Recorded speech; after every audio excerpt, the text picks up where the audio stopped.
Hello students, आज हम types of milling machine में column and knee type milling machine के विभिन्न प्रकार हैं उनके बारे में डिस्कस करेंगे। Column and knee type milling machine होती है, ये मुख्यतः इस प्रकार से वर्गीकृत की जा सकती है। पहला है हैंड मिलिंग मशीन, दूसरा प्लेन और हॉरिजॉन्टल मिलिंग मशीन, नेक्स्ट है वर्टिकल मिलिंग मशीन, इसके बाद में यूनिवर्सल मिलिंग मशीन और लास्ट में है ओमनिवर्सल मिलिंग मशीन। तो इन सब के बारे में हम संक्षिप्त में पढ़ेंगे। तो सबसे पहले हम चलते हैं हैंड मिलिंग मशीन।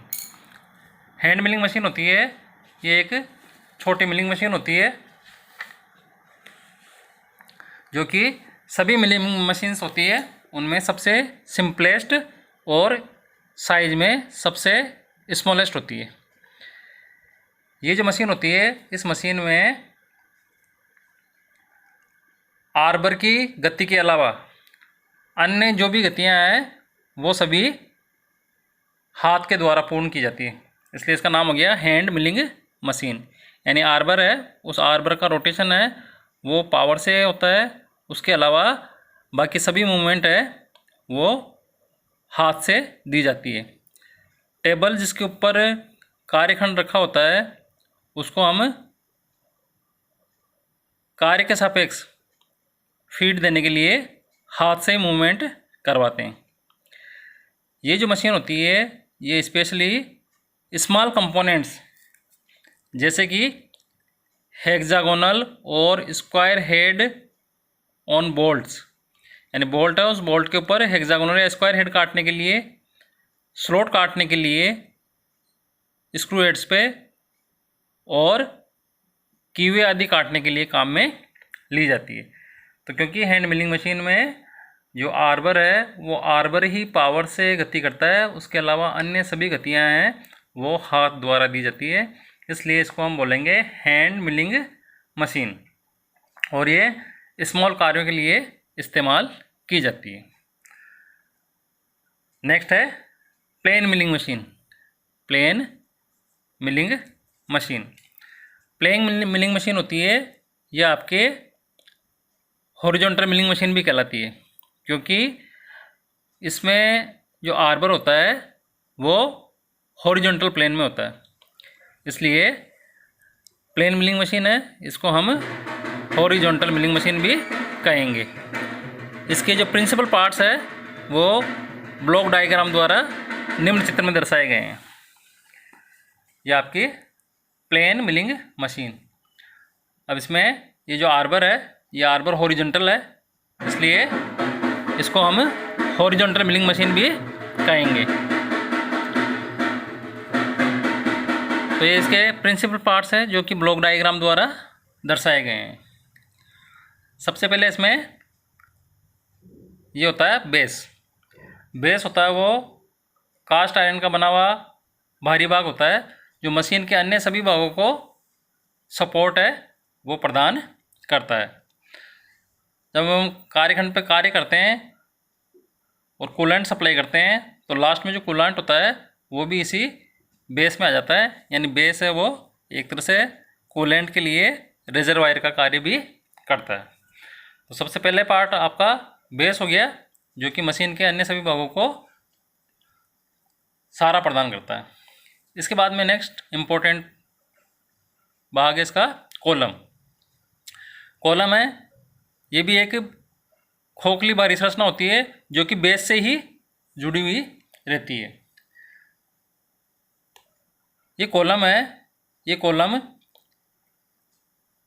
जितने भी इलेक्ट्रिकल्स होते हैं उनके लिए, मेन ड्राइव के लिए और स्पिंडल बियरिंग के लिए, इन सब के लिए एक हाउसिंग अर्थात कक्ष का कार्य करता है। यानी जितने भी इलेक्ट्रिकल्स हैं वो इसके ऊपर लगे हुए रहते हैं, मेन ड्राइव है वो भी इसी के अंदर लगी हुई रहती है और स्पिंडल की जो बियरिंग्स होती है वो भी इसी के अंदर लगी हुई रहती है। तो इन सब के लिए ये एक कक्ष है, उस कक्ष का कार्य करता है। तो दूसरा भाग इसका कॉलम हो गया। अभी आपका कॉलम है, इस कॉलम के फ्रंट में, ये कॉलम का फ्रंट है, इस कॉलम के फ्रंट में वर्टिकल गाइडवेज बने हुए रहते हैं। इस कॉलम के फ्रंट में वर्टिकल गाइडवेज बने हुए रहते हैं। इन वर्टिकल गाइडवेज में ये आपका नी है, ये ऊपर और नीचे मोशन करता है। ठीक है, ये आपका कॉलम है, इस कॉलम के फ्रंट में वर्टिकल गाइडवेज बने हुए हैं। तो इन वर्टिकल गाइडवेज में आपका नी है वो ऊपर और नीचे गति करता है। नी है वो सेडल, वर्क टेबल और अदर एसेसरी जैसे कि इंडेक्सिंग हेड, इनके लिए सपोर्ट का काम करता है। ठीक है, नी के ऊपर ही लगी हुई है, नी के ऊपर ही आपकी सेडल लगी हुई है, इसके ऊपर ही टेबल लगी हुई है, और टेबल है वो कार्यखंड को सहारा प्रदान करती है। तो नी है वो सेडल, टेबल, कार्यखंड और अदर एसेसरी जैसे कि इंडेक्सिंग हेड आदि के लिए सपोर्ट का कार्य करता है। तो ये आपका नी हो गया, तो ये आपका कॉलम हो गया और ये आपका नी हो गया, इसलिए इस मशीन का नाम हो गया column and knee type milling machine. अभी कॉलम के फ्रंट है, इस फ्रंट में वर्टिकल वेज बने हुए हैं। इसी प्रकार कॉलम का जो टॉप होता है उस टॉप में हॉरिजॉन्टल वेज भी बने होते हैं। इन हॉरिजॉन्टल वेज में ये आपकी ओवर आर्म है, ये लगी हुई रहती है। क्या काम है ओवर आर्म का? ओवर आर्म है, इस ओवर आर्म को हम ये आर्बर, इस आर्बर की लंबाई के अनुसार समायोजित कर सकते हैं, आगे और पीछे कर सकते हैं। ये कॉलम है, इस कॉलम के टॉप पे वेज बने हुए हैं, हॉरिजॉन्टल वेज। तो इस और आर्म को हम धक्का लगा के आगे और पीछे कर सकते हैं। तो क्या करती है और आर्म है, और आर्म में एक योक लगा हुआ रहता है, ये योक लगा हुआ है। ठीक है, इस योक में हम, ये आर्बर है, इस आर्बर के फ्री एंड को सपोर्ट प्रदान करते हैं, इसलिए और आर्म है, इस और आर्म का यूज किया जाता है। ठीक है, तो आर्बर ये आपका और आर्म है, और आर्म योक लगा हुआ है, और योक किसको सहारा प्रदान करता है? इस आर्बर को। आर्बर का क्या काम है? आर्बर है, इस आर्बर के ऊपर ही कटर है वो आरोपित होता है। तो आर्बर का मेन काम है इस कटर को रोटरी मोशन प्रदान करना। तो कटर है, इस कटर को घुमाने का काम है वो आर्बर करता है। तो आर्बर एक तरह से स्पिंडल हो गई आपकी, जो कि घूमती है। तो आर्बर घूमेगा तो आपका इस पर लगा हुआ कटर है ये भी घूमेगा। अब देखिए इसमें जो आपका कार्यखंड है, इस कार्यखंड को हम 3 प्रकार से गति दे सकते हैं। कैसे? सबसे पहले ये सेडल है, सेडल के ऊपर टेबल लगी हुई है, तो सेडल है, सेडल के ऊपर वेज बने हुए हैं, तो इस वेज के ऊपर टेबल है, इस टेबल को हम लॉन्गिट्यूडनल मोशन दे सकते हैं, लॉन्गिट्यूडनल मोशन दे सकते हैं। ठीक है, ये सेडल है, तो कार्यखंड को क्रॉस फीड देने के लिए ये सेडल है, इस सेडल को हम या तो कॉलम की ओर लेके आएंगे या कॉलम से दूर लेके जाएंगे, तो ये आपकी क्रॉस फीड हो जाएगी। तो लॉन्गिट्यूडनल फीड तो हो गई, टेबल को लॉन्गिट्यूडनल चला के, क्रॉस फीड हो गई सेडल को क्रॉस वाइज चला के, यानी कॉलम है इस कॉलम की ओर या कॉलम से दूर चला के।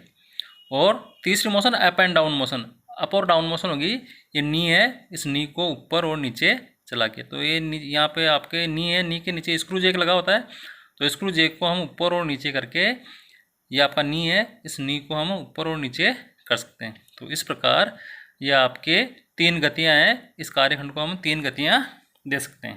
तो ये आपका हो गया column and knee type milling machine, horizontal प्रकार की, हॉरिजॉन्टल मिलिंग मशीन। तो प्लेन मिलिंग मशीन है जिसको हम हॉरिजॉन्टल मिलिंग मशीन भी कहते हैं। अब नेक्स्ट चलते हैं हम वर्टिकल मिलिंग मशीन।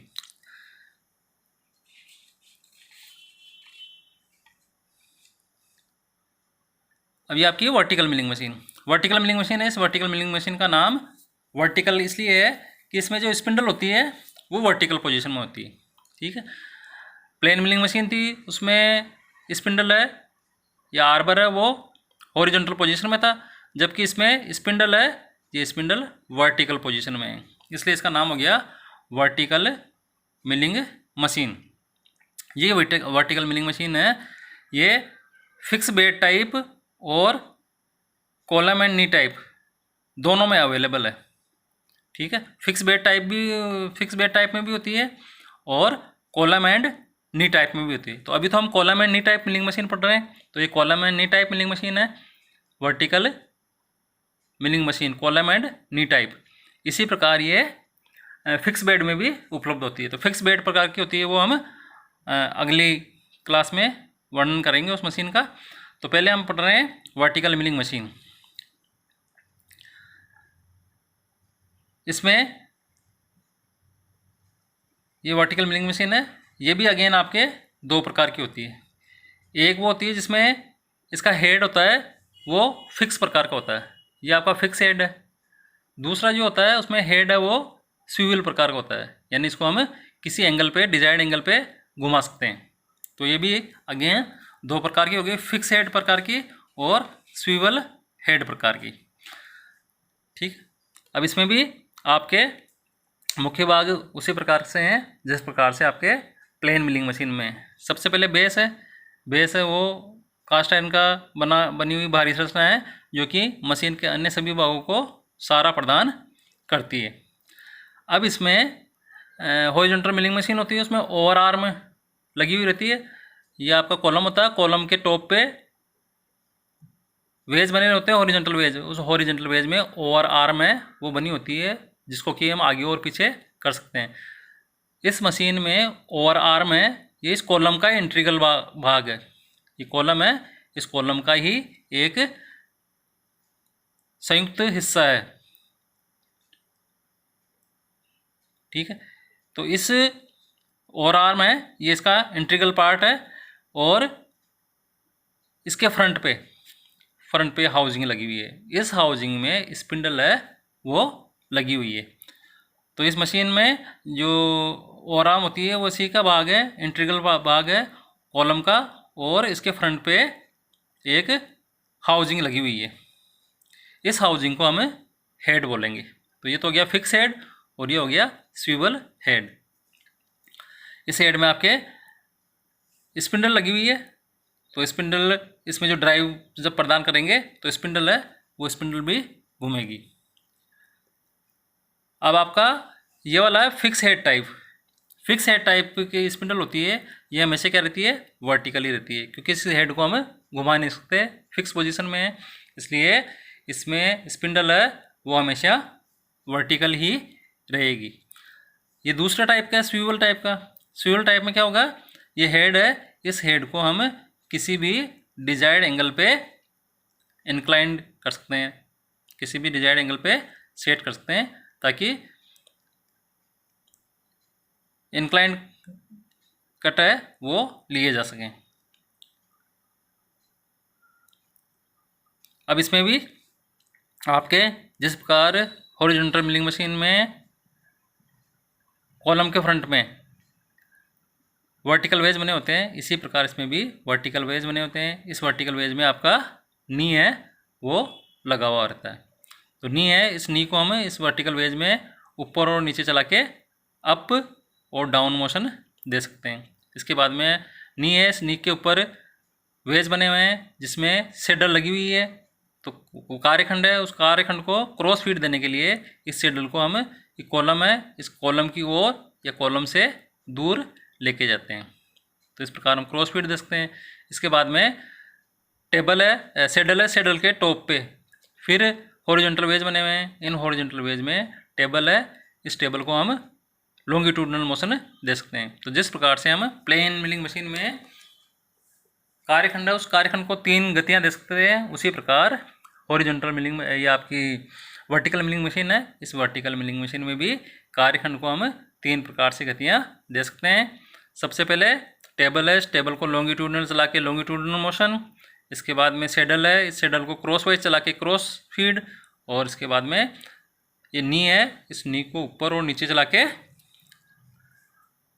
अप और डाउन मोशन।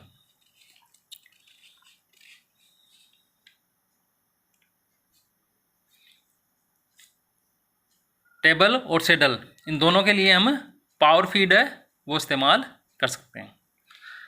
अब हमारी नेक्स्ट है इसमें universal milling machine. Universal milling machine होती है, ये जितनी भी मिलिंग मशीन्स होती है उन मिलिंग मशीन में सबसे अधिक बहुउपयोगी मशीन होती है।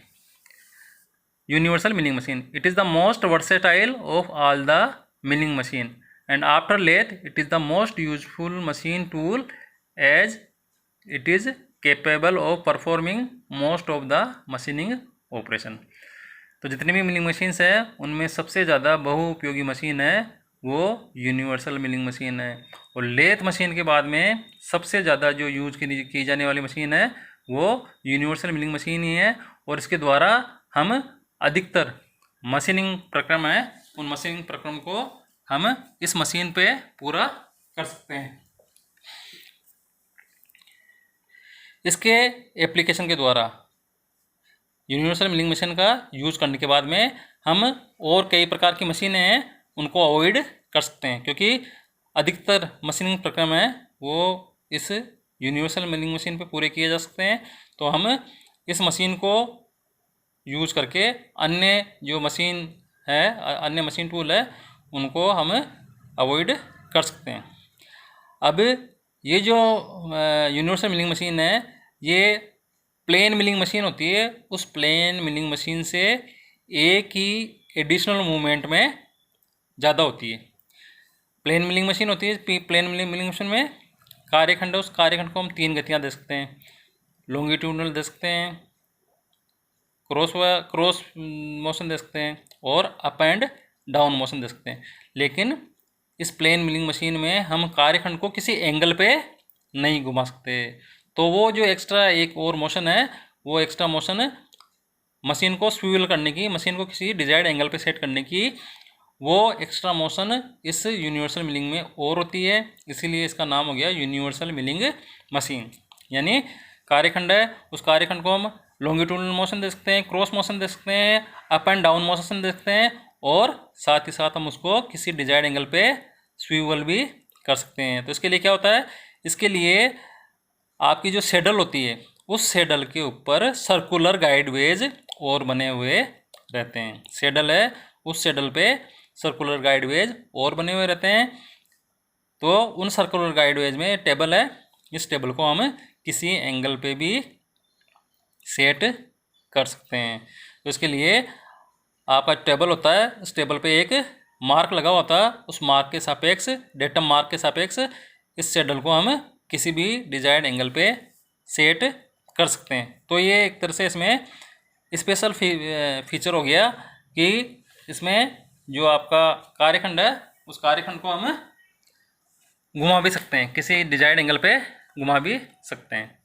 तो ये आपकी प्लेन मिलिंग मशीन है। इस प्लेन मशीन में ये सेडल है, इस सेडल के टॉप पे सर्कुलर वेज बने हुए हैं। इन सर्कुलर वेज के कारण इस टेबल को हम किसी एंगल पे भी घुमा सकते हैं। तो ये स्पेशल फीचर से क्या होगा, इस स्पेशल फीचर से हम कार्यखंड है उस कार्यखंड पे हेलिकल और स्पाइरल फ्लूइड्स है और ग्रूव्स है ये भी काट सकते हैं।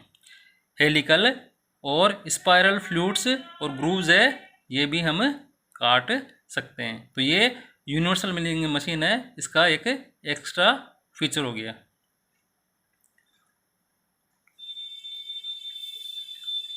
यूनिवर्सल मिलिंग मशीन है, इसकी ओवर आर्म, ये इसमें ओवर आर्म लगी हुई है। तो ये प्लेन मिलिंग मशीन ही है एक तरह से। इसमें एक्स्ट्रा फीचर क्या होता है कि सेडल के ऊपर सर्कुलर वेज बने हुए हैं, जिसके कारण हम इस टेबल को सर्कुलर मोशन भी दे सकते हैं हेलिकल और स्पाइरल फ्लूइड काटने के लिए। तो इसमें हम ओवर आर्म है, इस ओवर आर्म को पीछे भी कर सकते हैं, पीछे करके इसमें हम वर्टिकल हेड भी लगा सकते हैं। तो यही मशीन है, ये मशीन हॉरिजॉन्टल मिलिंग मशीन के साथ ही साथ वर्टिकल मिलिंग मशीन के रूप में भी कार्य कर सकती है। ठीक है, इसकी ओवर आर्म है, इस ओवर आर्म को हम पीछे की साइड में लेके रिमूव कर सकते हैं और इसके ऊपर वर्टिकल मिलिंग हेड, ठीक है, इसको तो पीछे करके हटा लो ओवर आर्म को, और इसकी जगह क्या लगा दो, वर्टिकल मिलिंग हेड लगा दो। तो यही मशीन हॉरिजॉन्टल मिलिंग मशीन ही वर्टिकल मिलिंग मशीन का कार्य भी कर सकती है। धन्यवाद।